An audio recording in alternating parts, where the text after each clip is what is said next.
Искрена да бидам, не бев изненадена, затоа што не е прв пат кај нас таквите капитални случаи, како што ги нарекуваме, да останат без завршница.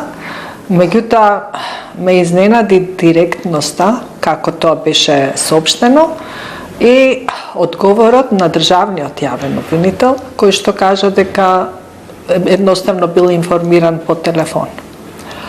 Значи, тука некако нешто не соодветствува во тоа како се работи во јавното обвинителство, или барем е различно од она што ние го знаеме, како таа институција функционира и треба да функционира, и во однос на тоа како се постапува во случаите за кои многу пати сме ја подигале исто така јавната свест и сме зборувале за случаите на висока корупција.